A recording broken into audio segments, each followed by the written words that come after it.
বহুত দুখৰ কথা এটা হৈছে যে জুবিন দা আমাৰ মাজত নাই। বহুতে দুখ লাগিছে, কিন্তু হ'লেও যে কি শান্তি পাঠ এইটো এটা নিয়ম থাকি গ'ল যে আমি দুৰ্গা পূজাটো প্ৰতি বছৰে পাতোঁ, সেইকাৰণে সেইটো আমি পাতিব লাগিব। কিন্তু হ'লেও আমাৰ বহুত দুখ আছে যে জুবিন দা আমাৰ মাজত নাই। যদি জুবিন দা আজি আমাৰ মাজত হ'ল হয়, তেন্তে এই দুৰ্গা পূজাটো আৰুৱেই ভাল হ'ল হয়।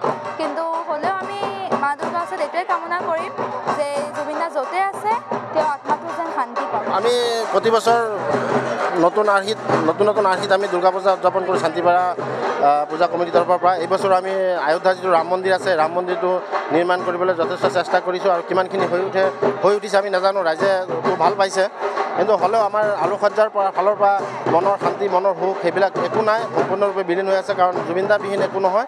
আমাৰ মাজৰ পৰা আমাৰ হৃদয়ৰ মুকুতামণি গুচি গৈছে। গতিকে আমি ৰাইজৰ মংগলৰ কামনা কৰি ৰাইজৰ মংগলৰ কাৰণে পূজাখনে পাতিব লাগে। পূজা অৰ্চনাভাগ আমি পাতিছোঁ, বাকী আমাৰ একো নাই। অকল নিয়মটো ৰাখি পূজাখনে পাতিছোঁ। বাকী আমি ইতিমধ্যে ভাবিছিলোঁ আমাৰ শান্তিপাৰাৰ পৰা দুৰ্গা পূজাখন আমি বাতিল কৰিম, যিহেতু জুবিন দা এইটো ইমান ডাঙৰ ঘটনা এটা হৈ গৈছে। আমাৰ মাজৰ পৰা জুবিন দা আমাক অকলশৰীয়াকৈ এৰি থৈ আমাক থৈ গুচি গৈছে।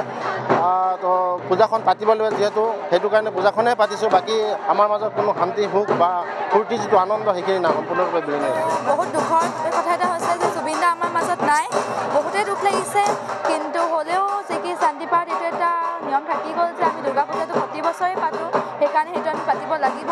কিন্তু হ'লেও আমাৰ বহুত দুখ আছে যে জুবিন দা আমাৰ মাজত নাই। যদি জুবিন দা আজি আমাৰ মাজত হ'ল হয়, তেন্তে এই দুৰ্গা পূজাটো আৰুৱেই ভাল হ'ল হয়।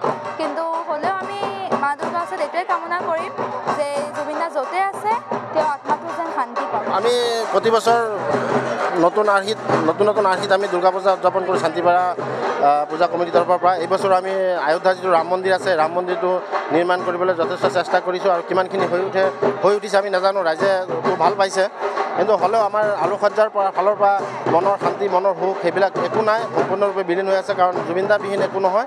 আমাৰ মাজৰ পৰা আমাৰ হৃদয়ৰ মুকুতামণি গুচি গৈছে। গতিকে আমি ৰাইজৰ মংগলৰ কামনা কৰি ৰাইজৰ মংগলৰ কাৰণে পূজাখনে পাতিব লাগে। পূজা অৰ্চনাভাগ আমি পাতিছোঁ, বাকী আমাৰ একো নাই। অকল নিয়মটো ৰাখি পূজাখনে পাতিছোঁ। বাকী আমি ইতিমধ্যে ভাবিছিলোঁ আমাৰ শান্তিপাৰাৰ পৰা দুৰ্গা পূজাখন আমি বাতিল কৰিম, যিহেতু জুবিন দা এইটো ইমান ডাঙৰ ঘটনা এটা হৈ গৈছে। আমাৰ মাজৰ পৰা জুবিন দা আমাক অকলশৰীয়াকৈ এৰি থৈ আমাক থৈ গুচি গৈছে। তো পূজাখন পাতিব লাগিব যিহেতু, সেইটো কাৰণে পূজাখনে পাতিছোঁ। বাকী আমাৰ মাজত কোনো শান্তি, সুখ বা ফূৰ্তি যিটো আনন্দ সেইখিনি নাই, সম্পূৰ্ণৰূপে বিলীন হৈ আছে। বহুত দুখৰ কথা এটা হৈছে যে জুবিন দা আমাৰ মাজত নাই। বহুতে দুখ লাগিছে, কিন্তু হ'লেও যে কি শান্তি পাঠ এইটো এটা নিয়ম থাকি গ'ল যে আমি দুৰ্গা পূজাটো প্ৰতি বছৰে পাতোঁ, সেইকাৰণে সেইটো আমি পাতিব লাগিব। কিন্তু হ'লেও আমাৰ বহুত দুখ আছে যে জুবিন দা আমাৰ মাজত নাই। যদি জুবিন দা আজি আমাৰ মাজত হ'ল হয়, তেন্তে এই দুৰ্গা পূজাটো আৰুৱেই ভাল হ'ল হয়। কিন্তু হ'লেও আমি মা দুৰ্গাৰ ওচৰত এইটোৱে কামনা কৰিম